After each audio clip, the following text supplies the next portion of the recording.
Ada banyak cara untuk memposisikan skala dan memutar layers dalam komposisi, baik menggunakan timeline atau langsung dari dalam panel komposisi itu sendiri. Mari kita mulai dengan mengubah layar secara langsung. Pada panel composition, arahkan mouse ke panel tool di sudut kiri atas interface dan pastikan Anda telah memilih tool seleksi, kemudian arahkan ke logo di panel komposisi dan klik sekali untuk memilihnya, dan Anda akan melihat logo yang dipilih. Kemudian Anda akan melihat 9 titik yang mengelilingi di sekitar tepi luar layar konten. Sekarang, kita akan memposisikan ulang logo ini ke sudut kanan bawah panel komposisi. Saat melakukan itu, kami akan mengklik di bagian ini. Pastikan untuk tidak mengklik langsung pada titik tengah anchor ini. Jadi saya akan klik di bagian ini dan seret ke sudut kanan bawah panel komposisi. Dan setiap kali Anda menggeser, tidak perlu mengenai konten tersebut. Setelah sampai di posisinya, lepaskan mouse Anda. Sekarang untuk memperkecil logo, mari gerakkan mouse kita ke salah satu titik sudut. Lalu klik dan seret langsung pada pegangannya. Dan jika Anda hanya klik dan seret, perhatikan, Anda dapat secara tidak sengaja mengubah logonya. Cara untuk menjaganya proporsi, dengan cara tahan Shift saat Anda mulai menyeret. Jadi saya akan menguranginya menjadi sekitar 60%. Bagaimana saya bisa tahu itu diubah menjadi 60%? Karena saya melihatnya di panel info. Kemudian, saya gunakan mouse, klik dan tahan tombol Shift, sehingga ukuran logonya tidak mengalami distorsi. Anda mungkin telah memperhatikan, ketika saya menyesuaikan skala, skala disesuaikan di sekitar titik tengah anchor ini. Ini disebut anchor point dari layar, dan titik anchor ini juga menentukan titik mana benda itu berputar.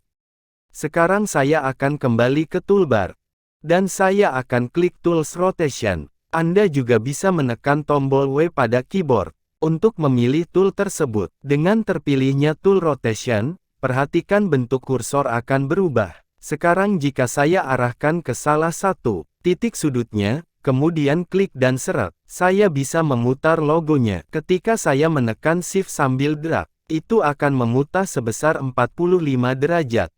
Saat Anda sudah selesai menggunakan tool rotation, dan pastikan logonya kembali ke posisi vertikal aslinya, dan tekan pada keyboard tombol V untuk memilih tool selection dari panel tools. Cara lain untuk mengubah posisi objek pada scene adalah melalui timeline, jadi kita arahkan ke layar 1 dan buka segitiga sehingga kita bisa melihat pilihan transform. Dan jika pilihan transformnya tidak terbuka, silahkan klik segitinya di bawahnya sampai Anda bisa melihat semua pilihan transform yang berbeda. Perhatikan, dengan semua pilihan yang terbuka, tools ini disusun secara vertikal di timeline. Jadi, itulah cara termudah untuk melihat masing-masing dari parameter yang berbeda dari pilihannya. Saya akan menekan tombol P pada keyboard untuk membuka parameter position. Dan dengan terbukanya pilihan position, saya memiliki dua parameter, X dan Y. Dan perhatikan, ketika saya mengarahkan kursor ke salah satu parameter, saya memiliki dua anak panah, dan juga ikon tangan. Yang berarti, saya dapat menggeser-geser parameter itu. Jadi, mari arahkan kursor ke parameter Y. Klik dan drag untuk menggeser-geser dan memposisikan elemen ini sedikit ke bawah di panel komposisi, sehingga bisa bekerja dengan cepat di timeline. Anda mungkin ingin menggunakan tombol shortcut, tekan P untuk position, tekan S untuk scale, dan R untuk rotation, lalu T untuk opacity, dan A untuk titik anchor. Saya akan menggeser-geser bagian anchor point pada parameter Y. Klik dan drag. Dan saya akan memposisikan titik anchor antara tulisan logo dan gambar logonya. Sekarang, saat saya tekan R untuk membuka rotation, lihatlah rotation memiliki dua parameter. Pertama, adalah nomor rotation, Kedua adalah sudut derajat untuk rotasi. Jadi, saya akan mengarahkan kursor ke parameter kedua.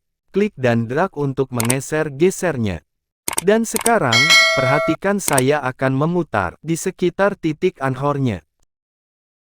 Jadi saya akan kembali, tekan Ctrl Z untuk Windows, atau Command Z untuk Mac. Kemudian, tekan P untuk membuka parameter Position, dan geser pada parameter Y, untuk memposisikan kembali ke bawah. Anda juga bisa mengetik langsung, di bagian parameternya. Jadi mari kita buat logo ini sedikit lebih transparan, jadi saya akan tekan T, untuk opacity.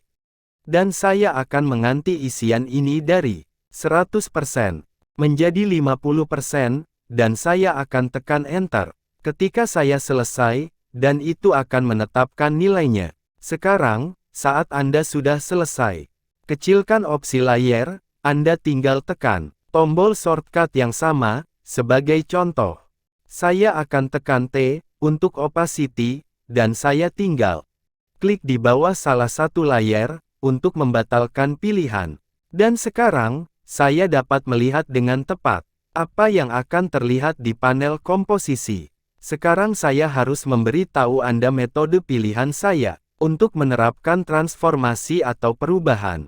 Untuk layer dan komposisi, adalah Anda harus bekerja langsung di Timeline. Dengan begitu, Anda tahu dengan pasti layer dan parameter yang mana yang akan Anda sesuaikan.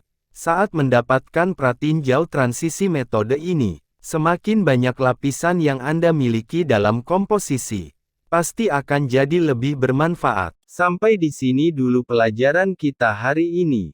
Kita akan berjumpa pada pembahasan berikutnya.